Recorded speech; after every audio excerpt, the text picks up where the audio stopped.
जैन साथियों, देखो बेटा, हम एक फास्ट रिव्यू लेंगे आपके अल्टरनेट करंट वाले चैप्टर का, पर्यावरण धारा का। देखो अल्टरनेट करंट तो हमारे घरों में जो अल्टरनेट करंट आता है वो साइनसोइडल होता है, जिसको हम ज्यावक्रिय कहते हैं। ज्यावक्रिय का ग्राफ ये होता है बेटा, और इसके फंक्शन को लिखा जाए तो क्या लिखा जा सकता है? अगर इसकी मैक्सिमम वैल्यू I नॉट है और the current is changing with respect to time, time के रेस्पेक्ट में बोल सकते हो, थीटा के रेस्पेक्ट में बोल सकते हो। हां माय डियर चिंपैंजी जैसे शक्ल के, मुझे बताओ बेटा स्माइल करना तो बंद करो, इधर ध्यान दो पूरा, ठीक है? टाइम और थीटा के रेस्पेक्ट में पूरा सर्कल चेंज होगा बेटा, ठीक है? अगर मैं टाइम की बात करूं 0 से लेकर t के अंदर एक चक्कर पूरा होता है, और अगर मैं थीटा की बात करूं तो 0 से 360 डिग्री में एक चक्कर पूरा होता है, इसको हम 2 पाई बोलते हैं, ठीक है? स्टैंडर्ड फॉर्म क्या है बेटा? अल्टरनेट करंट की I I naught sin omega t, जिसमें I को है तात्क्षणिक मान, I नॉट है आपका पीक वैल्यू, जिसको हम मैक्सिमम वैल्यू ऑफ करंट भी बोलते हैं। sin ओमेगा t में ओमेगा क्या है? एंगुलर फ्रीक्वेंसी, कोणीय आवृत्ति, t टाइम। मैक्सिमम वैल्यू को I नॉट, ये चीज मैक्सिमम वैल्यू है। बात करते हैं 0 से लेकर 2 पाई। आपको पता है बेटा अल्टरनेट करंट आधे टाइम पीरियड के अंदर एक पॉजिटिव सर्कल बनाता है और दूसरे में नेगेटिव सर्कल बनाता है। दोनों का अगर एक पूरे चक्कर के लिए एवरेज निकाला जाता है तो 0 आता है। लिखा कैसे जाएगा? I एवरेज को लिखने का तरीका है I average is equal to I naught sine, देखो ओमेगा t को मैं थीटा भी तो बोल सकता हूं, थीटा इंटीग्रेशन करो इसका 0 से लेकर 2 पाई, किसके रेस्पेक्ट में किया जा रहा है? थीटा अपॉन में d थीटा का भी मीन हो जाएगा 0 से लेकर 2 पाई। देखो ये है सम, ये है आपके धारा का योग, और नीचे है बेटा संख्या, ठीक है? देखो अगर आप ग्राफ को देखते हो तो ये इसका सम हो जाता है पूरा अलग-अलग पॉइंट के ऊपर, और टोटल वैल्यू औसत क्या होता है? अगर मैं मीन की बात करूं, राशि को योग बटा राशि में संख्या, तो राशि और योग आपको पता है इंटीग्रेशन हमेशा समेशन को दर्शाता है। इंटीग्रेशन किसको इंडिकेट करता है? समेशन को, योग को, और संख्या क्या हो जाएगी? Integration of D theta. ये राशियों का योग हो गया और ये राशियों की संख्या हो गई, ठीक है? एक कंप्लीट साइकिल के अंदर आपको ये पता रहना चाहिए वैल्यू कितनी होती है, 0। कितनी होती है? 0। एक आता है बेटा 0 से लेकर पाई के लिए, ठीक है? आपको स्टेटमेंट याद होनी चाहिए, आपको एग्जाम में स्टेटमेंट के ही नंबर मिलेंगे, आपने जो लिखा है उसके नंबर मिलेंगे, ना कि जो आपको आता है पर आपको लिखना नहीं आता उसके नंबर नहीं मिलेंगे। अब देखो 0 से लेकर पाई, उसके लिए I एवरेज क्या होगा?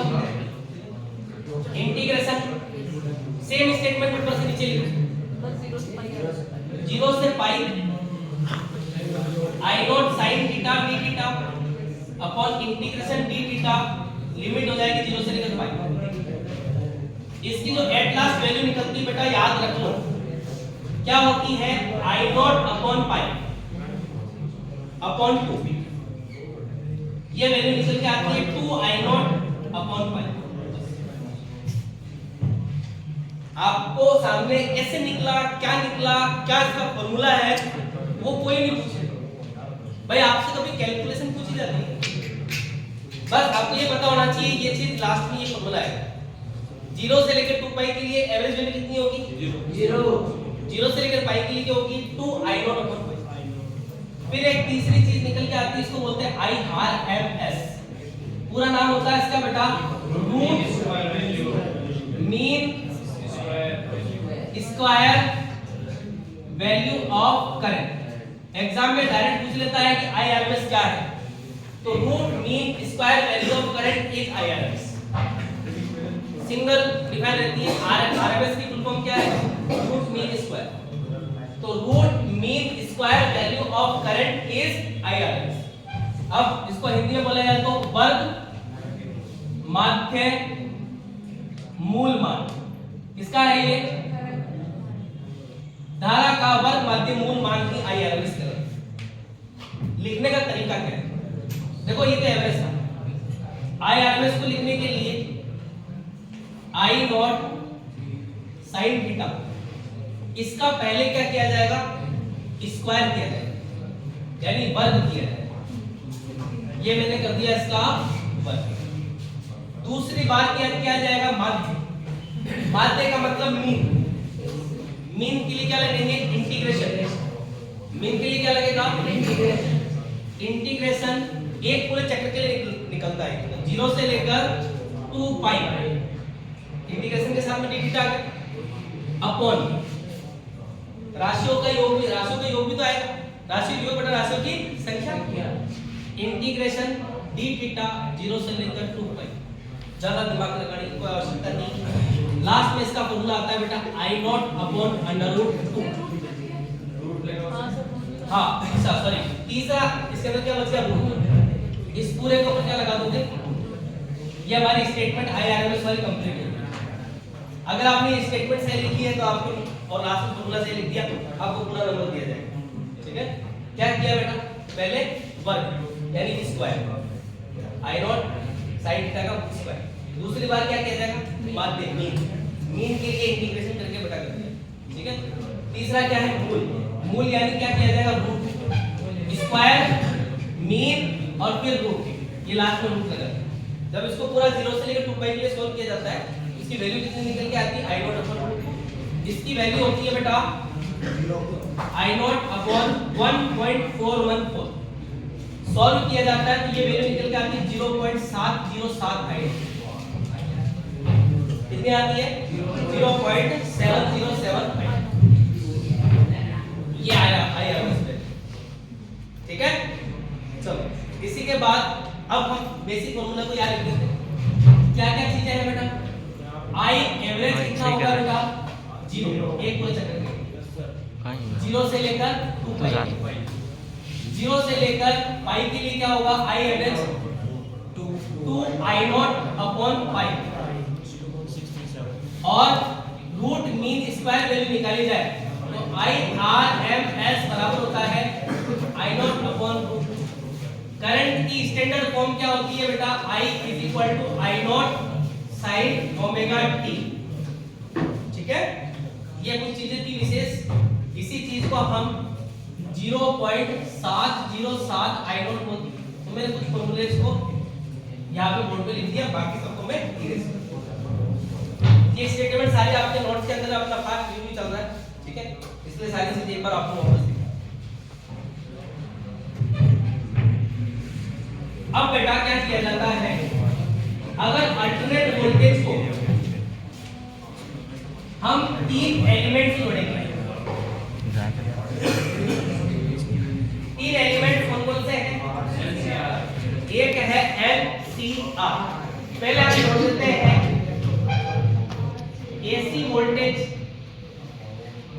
टू प्योर रेजिस्टेंस, यानी शुद्ध प्रतिरोध से जोड़ दिया। शुद्ध प्रतिरोध का मतलब है केवल प्रतिरोध है, केवल रेजिस्टेंस है, इसके अलावा कोई दूसरा नहीं। अल्टरनेट वोल्टेज का सिंबल बेटा ये हो गया। इसको जोड़ दिया आपके ओनली एंड ओनली एक रेजिस्टेंस। वोल्टेज का फॉर्मूला क्या होगा, V naught sine omega T. भाई अल्टरनेट वोल्टेज का फॉर्मूला क्या होगा, V naught sine omega T, sign omega T.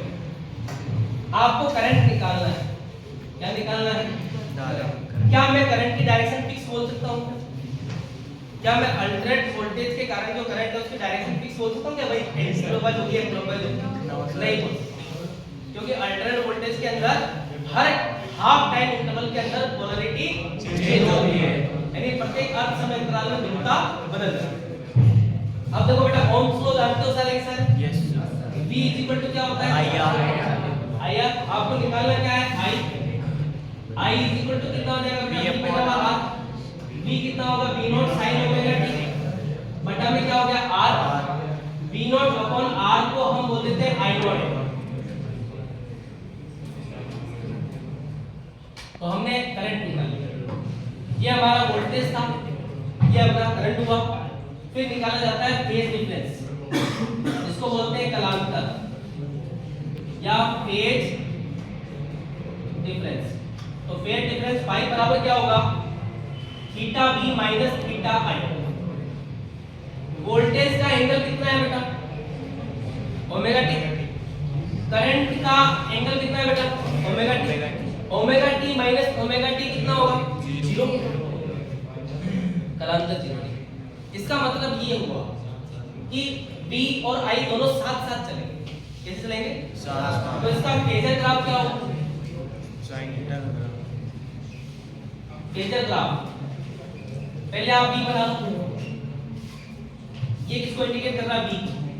Current दोनों के बीच में एंगल 0 डिग्री का साथ चल रहा है,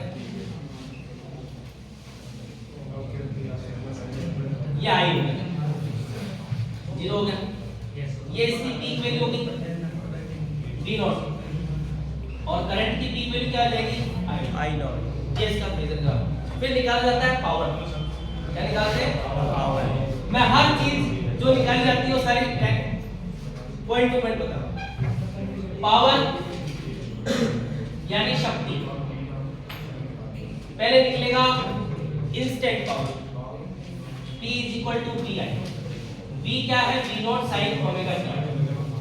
I क्या है, I naught sine omega T. Solve करने के बाद बनता है V not I naught sine square omega T.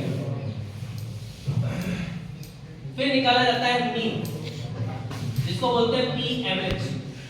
P average के लिए V नॉट I नॉट का एवरेज और साइन स्क्वायर ओमेगा टी इस पूरे का एवरेज। इसका एवरेज निकलता है बेटा 1/2। ध्यान दे, साइन स्क्वायर थीटा का एक पूरे साइकिल के अंदर जो एवरेज होता है उसको लिखने में अपन क्या लिख सकते हैं, साइन स्क्वायर ओमेगा टी का एवरेज क्या हो जाएगा बेटा, इसको थीटा भी तो बोल सकते हो आप, D theta upon D theta का इंटीग्रेशन 0 से लेकर 2 पाई, 0 से लेकर 2 पाई। इसकी वैल्यू आती है बेटा कितनी, 1/2। कितनी आती है, 1/2, जिसकी लिमिट कितनी हो, 0 से लेकर 2 पाई। ठीक है, तो आपको ये याद रखना पड़ेगा, तीन वैल्यू बता रहा हूं बेटा, तीनों आपको याद रखनी है। इनको मैं इन शॉर्ट काम में लूंगा। साइन स्क्वायर थीटा का एक पूरे साइकिल के अंदर एवरेज कितना होगा, 1/2। साइन 2 थीटा, इसका एक पूरे चक्र के अंदर जो एवरेज होगा वो होगा बेटा 0। और cos 2 थीटा का भी एवरेज कितना होगा, 0। ऐसे ही cos स्क्वायर थीटा का एवरेज भी कितना होता है, 1/2। अपने पास में ये तीन फॉर्मूलाज काम में है, तो ये अच्छे से याद होने चाहिए ताकि हम इनको डायरेक्ट पुट कर। तो देखो बेटा यहाँ पे क्या आ रहा था, साइन स्क्वायर ओमेगा टी का एवरेज जिसकी वैल्यू कितनी होती है, 1/2। तो P एवरेज मिलता है V नॉट I नॉट बटा 2। बेटा V नॉट को 10 बार जोड़ के 10 का भाग लगा दो तो V नॉट ही आएगा। I नॉट को 10 बार जोड़ के 10 का भाग लगाओ तो भी I नॉट ही आएगा। इसको हम लिख सकते हैं V not upon √2 into I not upon √2। कोई दिक्कत भाई, मैं 2 को 2 हिस्सों में तोड़ सकता हूं। देखो V not I not upon √2, I not upon √2 I average कर देते हैं। तो P average is equal to होता है V RMS into I RMS। ये अपने सारे फॉर्मूले क्या था ये, जब AC वोल्टेज किससे अप्लाई किया जाए, शुद्ध प्रतिरोध, ये था R। अब हम बात करते हैं L। ये याद रखना, लिख देता हूं यहां पे, साइन स्क्वायर थीटा का एक पूरे साइकिल के लिए एवरेज कितना होता है बेटा, 1/2। साइन 2 थीटा का एक पूरे साइकिल के लिए एवरेज होता है 0। cos 2 थीटा का भी 0। ठीक है, ये हमारा डायरेक्ट काम है, ये अस्त्र शस्त्र है जो हमारे काम है। तो मैं बेटा डायरेक्ट लिख देता हूं यहां पर, P एवरेज की वैल्यू कितनी है ये आपके पास में,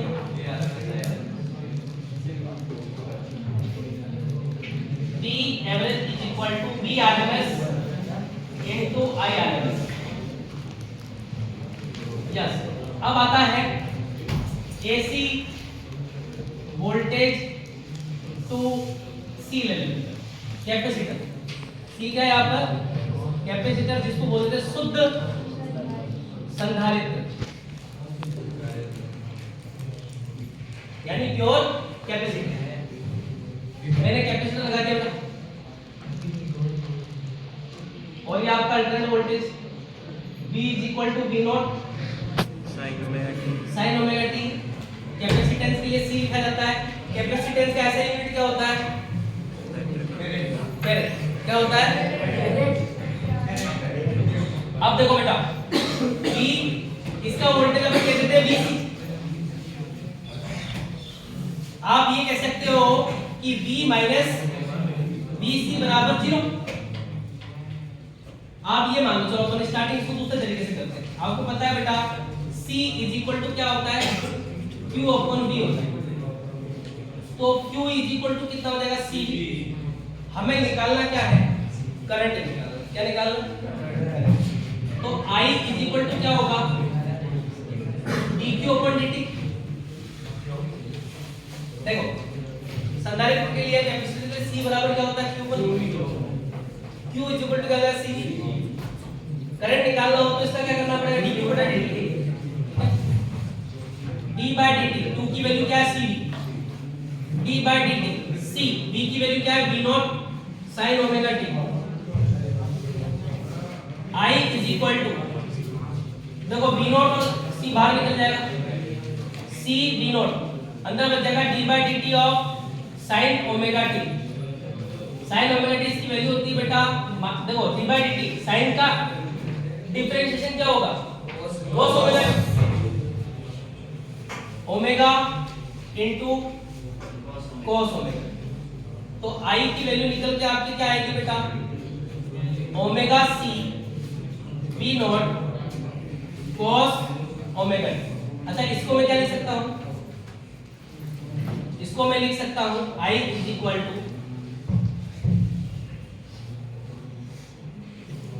ओमेगा C V0, जिसको हम बोल सकते हैं I0 cos ओमेगा t को क्या लिख सकते हैं?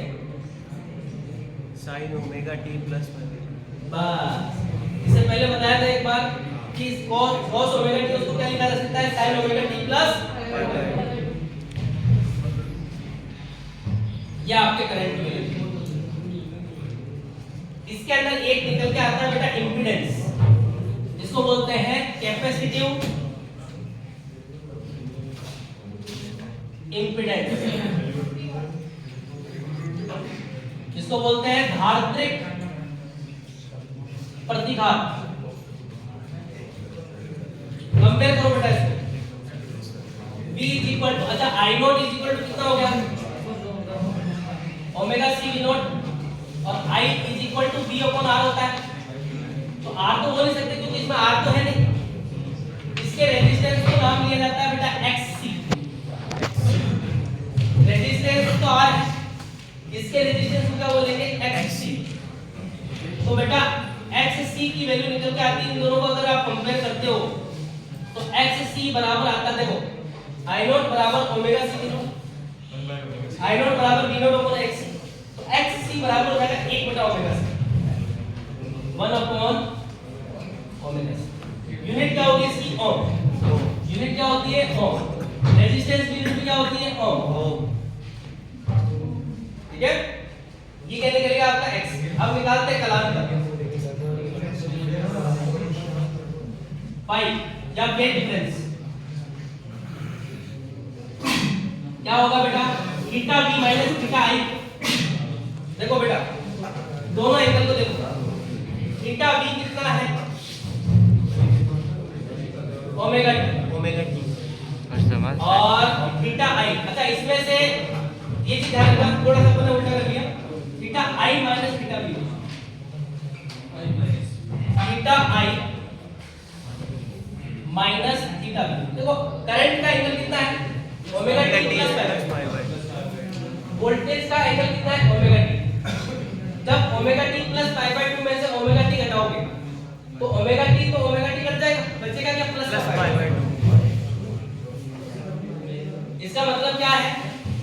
I is 90 डिग्री अग्र या फॉरवर्ड, देन V। वही अग्रगामी पश्चगामी वाला कंसेप्ट कर लिया मैंने, जो तीन ग्राफ अलग अलग बना दिए। तो इसका फेजर ग्राफ कैसा बनेगा, समझ आए? इसका बनेगा फेजर ग्राफ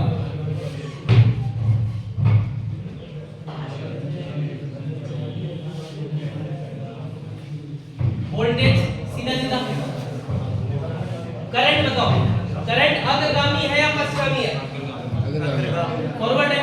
बताओ करंट का ग्राफ ऊपर से स्टार्ट होगा या नीचे से? ऊपर से स्टार्ट होगा।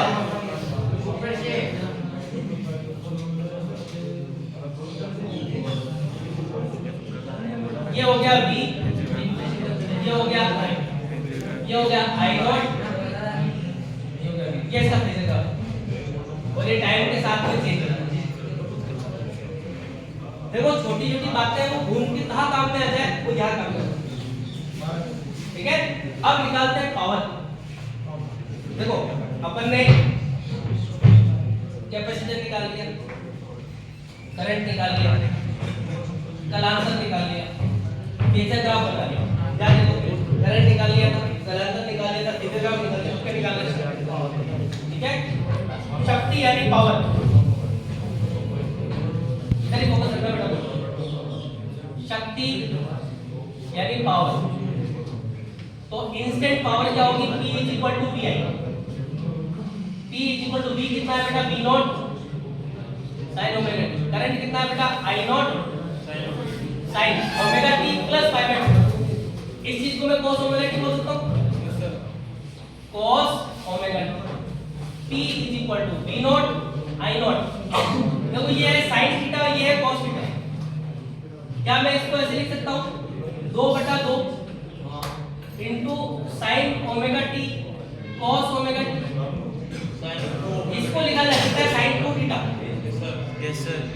तो P बराबर हो जाएगा P not I not over 2 sin 2 omega t। क्या आपका इंस्टेंट पावर निकालना है, एवरेज निकालना है, तो sin 2 थीटा का एवरेज निकालना पड़ेगा जो 0 हो जाएगा। ठीक है, P average is equal to V not I naught बटा 2 का एवरेज और sin 2 omega t, omega t का एवरेज। देखो sin 2 थीटा का एवरेज कितना होता है? 0। तो इसका P एवरेज कितना आ जाएगा? ये देखो बेटा सारी चीजें सामने। Current plus pi by 90 degree आ गई। Capacitive impedance x is equal to 1 over omega c। कलांतर प्लस का pi by 2। Current 90 degree forward. Power P is equal to V not I not upon 2 sin 2 omega t। इसको VRMS IRMS sin 2 omega t बोल सकते हैं, जैसा आपने बात किया था पहले। एवरेज पावर कितना हो जाएगा? 0, क्योंकि sin 2 ओमेगा t का एक कंप्लीट साइकिल में एवरेज कितना होता है? 0। ये था रेजिस्टेंस, ये था कैपेसिटेंस। अब आता है प्रेरक यानी इंडक्टेंस। यहां पे मैं इंडक्टेंस जोड़ दूं। अब AC किससे हो गया बेटा? प्योर L से, यानी शुद्ध प्रेरक से। प्रेरक को किससे लिखा जाता है? L से। किससे लिखा जाता है? L से।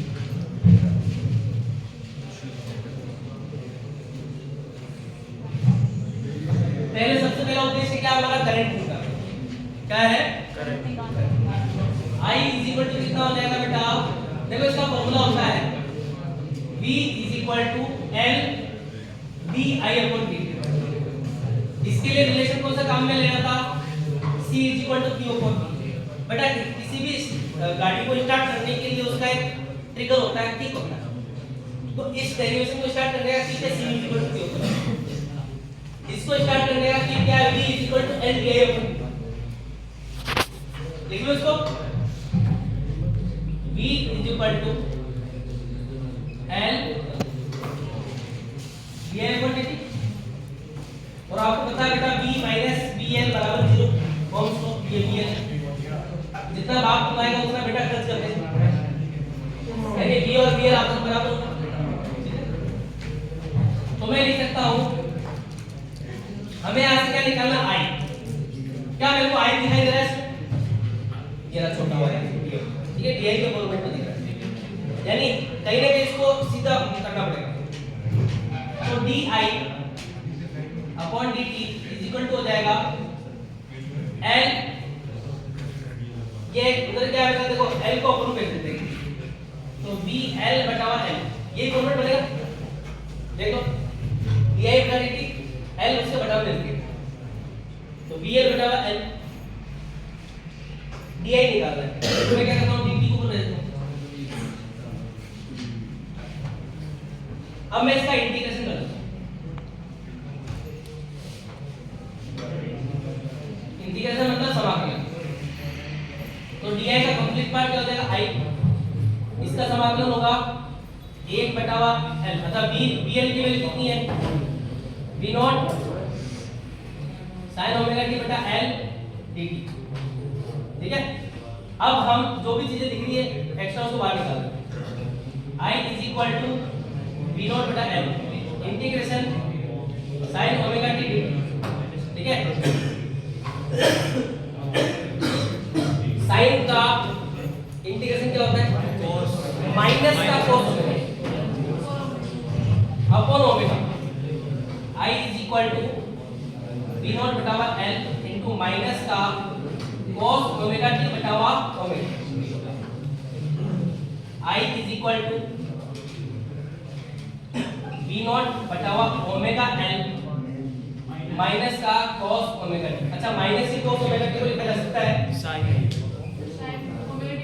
बी नॉट बटावा ओमेगा एल, इसको लिख सकते हैं sin omega T plus pi by 2 की जगह यहाँ पे क्या आ जाएगा,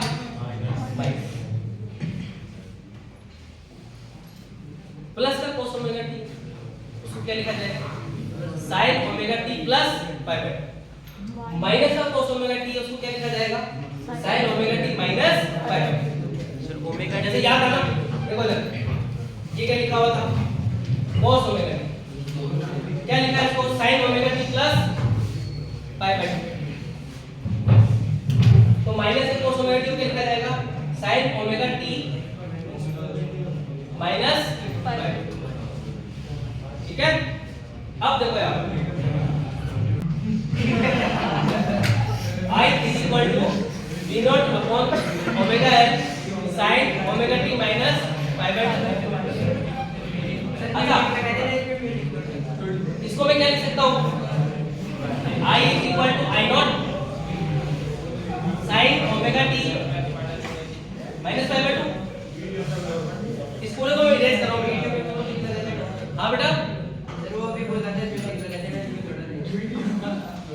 मैक्स हो जाएगा, ठीक है, नीचे रिमिक्स कर देंगे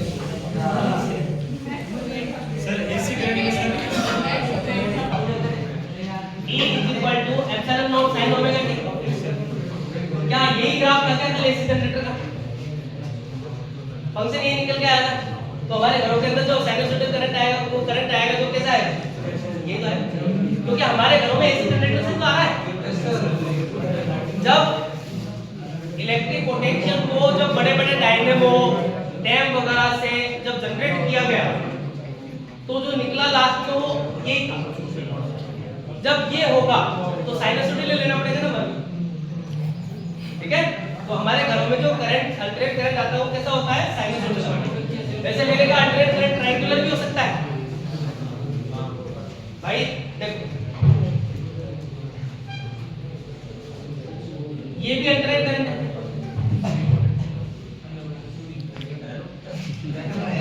ये भी अल्टरनेट करंट है, ये भी अल्टरनेट करंट है। बट जो हमारा एसी जनरेटर था उसने कौन सी वेव निकाली, जिसका फंक्शन क्या था, epsilon is equal to epsilon naught sin theta, इसलिए हम साइनसॉइडल भाई। जनरेटर तो वही है जो हमारे को इजीली अवेलेबल, ये तो बैंड पास फिल्टर वगैरह इनसे निकाले जाते हैं। बड़ी क्लासेस में जाओगे तो पता जाके पता चलेगा, कॉलेज में मिलेगा। अभी हाल फिलहाल के लिए इतना को इधर आओ, x I naught is equal to क्या होगा,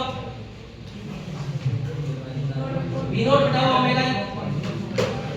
आपको पता है ओम्स लॉ से I naught is equal to V naught upon R होना चाहिए, पर इसमें आर तो है नहीं। इसके रेजिस्टेंस को क्या लिखेंगे हम? XL।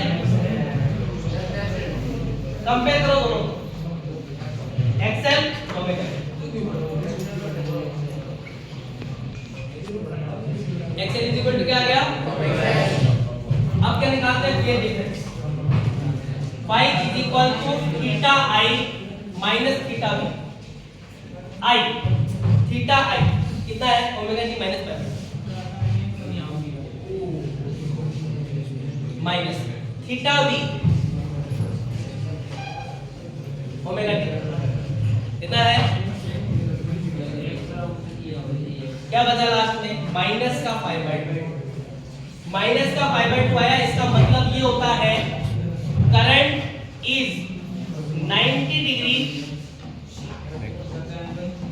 बैकवर्ड देन वी, यानी धारा वोल्टता से 90 डिग्री पश्चिम। देखो इधर देखो ध्यान से, क्या आया? कलांतर डेट डिफरेंस कितना है? माइनस का 5/2। माइनस 5/2 का मतलब है ग्राफ ऊपर से स्टार्ट हो रहा है नीचे से स्टार्ट हो रहा है। जैसे लेजर ग्राफ बनाने कहां से स्टार्ट होगा बेटा?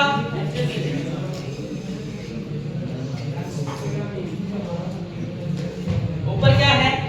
V, ये क्या है? I। ये मैक्सिमम वैल्यू होगी करंट की I0। वोल्टेज की मैक्सिमम वैल्यू क्या होगी? V। इसके साथ चेंज हो जाएगा टाइम। ये सब फेजर ग्राफ। देखो करंट निकालो, XL निकालो, फेज डिफरेंस निकालो, फेजर ग्राफ निकालो। अब क्या निकालेंगे अपन? Power. Power P is equal to VI V naught sine omega T into I naught cos omega T. देखो ये sine omega T minus minus का देगा, क्योंकि ये माइनस का होगा, माइनस बाहर निकाल दिया। ये तो हो गया एवरेज। इसको और क्या लिखा जा सकता है? P is equal to minus का V not I naught sine omega T cos omega T. इसे हम लिख सकते हैं V not I not upon 2 into 2 sine omega T cos omega T. इसको लिख सकते हैं हम माइनस का V not I not upon 2 sine 2 omega T. ये हो गया इसकी इंस्टेंट वैल्यू। एवरेज क्या हो जाएगा? इस पूरे का मीन लेना पड़ेगा, और साइन 2 थीटा का मीन कितना होता है? 0। तो P एवरेज 0। हमने R पढ़ लिया, C पढ़ लिया और L पढ़ लिया। लास्ट एंड फाइनल आता है जब LCR को सीरीज में लेते हैं। LCR को कैसा ले लेते हैं? देखो एक बार ये सारे फंक्शन आपको सामने, और आपके नोट्स के अंदर मैंने LCR तीनों की एक टेबल बना रखी है। पहले हर एक को वापस समझोगे। इन तीनों का एक टेबल बना रखी है जिससे आपको तीनों के बीच में डिफरेंस हाथों हाथ पता चल जाए। ठीक है, तो अपने क्लास में करवा। अब आता है LCR तीनों को हम कैसे ले सकते हैं? तीनों को सीरीज में ले लेंगे। कैसे ले लेंगे बेटा? सीरीज में। तो फास्ट मेरा जो क्लास होती है वो हर टॉपिक को कवर करती है, और उसके लिए आपको एक बार पहले बहुत अच्छे से समझावा।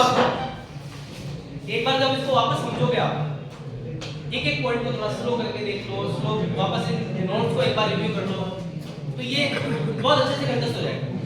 क्योंकि अपन ने बात कहते सारी चीजें सामने नहीं जाता।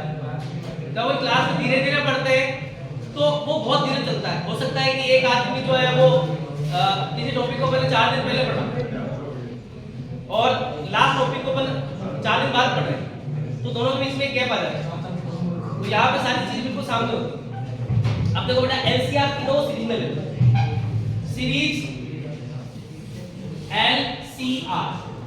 देखो एक तो अकेला एल था, एक अकेला सी था, एक अकेला आर था।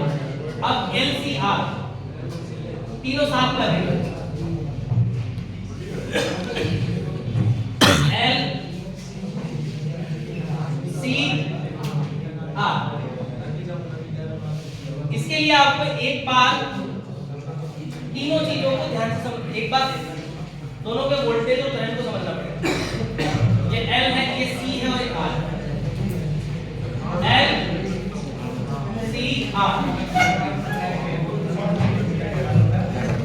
यस, अगर इसके लिए V को V naught sine omega T रखें, इसके लिए भी V naught sine omega T रखें, इसके लिए भी V नॉट ओमेगा टी रखें, तो इसके लिए करंट कितना होगा? I इज इक्वल टू, देखो एक नाम से याद करो, रेजिस्टेंस में कोई चेंज नहीं होता। रेजिस्टेंस में कोई चेंज नहीं होता, इसका मतलब इसका फेज डिफरेंस क्या होता है? 0। रेजिस्टेंस में फेज डिफरेंस क्या होता है? 0। तो करंट भी क्या रहेगा? I naught, I is equal to I naught sine omega T, क्योंकि इसके लिए फेज डिफरेंस क्या था? 0। कैपेसिटर कैपेसिटी बढ़ा देता है। कैपेसिटर क्या कर देता है? कैपेसिटी बढ़ा देगा। इसका मतलब इसके लिए फाई होगा प्लस का पाई बाय 2, इंडक्टर में माइनस का पाई बाय 2। आपको केवल इतना सा ध्यान रखना, सी यानी कैपेसिटर बढ़ा देता है, इसका मतलब करंट 90 डिग्री आगे होगा। करंट 90 डिग्री आगे होगा तो आप लिख सकते हो I is equal to I naught sine omega T plus pi by 2। इसमें 90 डिग्री पीछे होगा तो आप लिखोगे I is equal to I naught sine omega T minus pi by 2। पर अब ध्यान से देखना, जब आप ये सर्किट लोगे, एलसीआर को सीरीज में लोगे, तो मुझे बताओ बेटा क्या करंट तीनों में सेम नहीं होगा क्या? देखो आपको ये तो पता है कि हर करंट की वैल्यू फिक्स नहीं होगी, बट क्या सीरीज है ना, सीरीज में करंट की वैल्यू सेम होती है नहीं होती? होती है। यानी इसमें भी करंट अगर I होगा तो इसमें भी I होगा, इसमें भी I होगा। ठीक है, अगर मैं करंट को सेम कर दूं, अगर मैं I is equal to I naught sine omega T कर दूं, इसमें भी I is equal to I not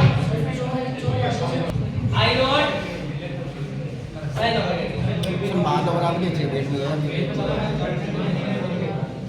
मुझे बताओ बेटा, अगर भैया और भाभी साथ खड़े हैं, तो भैया भाभी का नाम है तो हम ठीक है, और उसको भी, अरे भैया और भाभी दोनों साथ में, तो बाद में भी भाभी और भैया साथ नहीं होंगे, मतलब इसके लिए क्या होगा?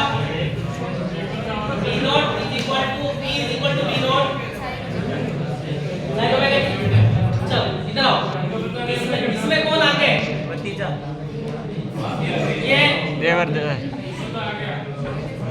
भैया और भाभी जी अगर 90 डिग्री आगे है तो भैया जी 90 डिग्री पीछे होंगे, पर 45 में भतीजा।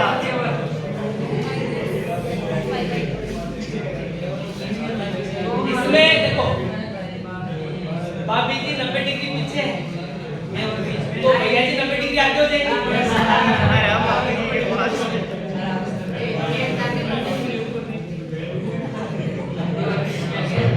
बस ये ठीक है। अब इसका फेजर ग्राफ बना, अगर आप ये भैया भाभी वाली फिलोसफी को समझ गए हो, हाँ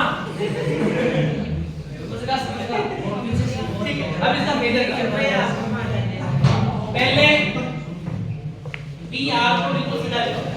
देखो PR रेजिस्टेंस के लिए सारा मामला सीधा सीधा रहेगा, ठीक है। अब कैपेसिटर को देखो, V कैसा है बेटा, 90 डिग्री पीछे।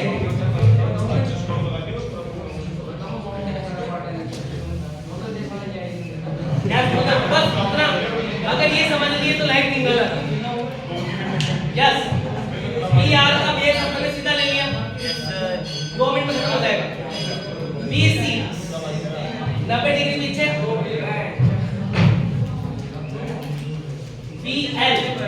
BL देखो बेटा, सीधा BL 90 डिग्री आगे, यानी प्लस का बाय 2, ये फेजर का बन गया बेटा। अब क्या करना है, इसको उल्टा करना। अगर आप इसको ऊपर ले जाओगे तो ये प्लस हो जाएगा, BC ऊपर जाएगा माइनस का हो जाएगा, तो ये हो जाएगा BL माइनस BC। ये क्या है भैया, यहाँ एक नई चीज बन जाएगी बीच। वीडियो को लाइक करें, शेयर करें, चैनल को सब्सक्राइब करें। धन्यवाद। जय हिंद, जय भारत।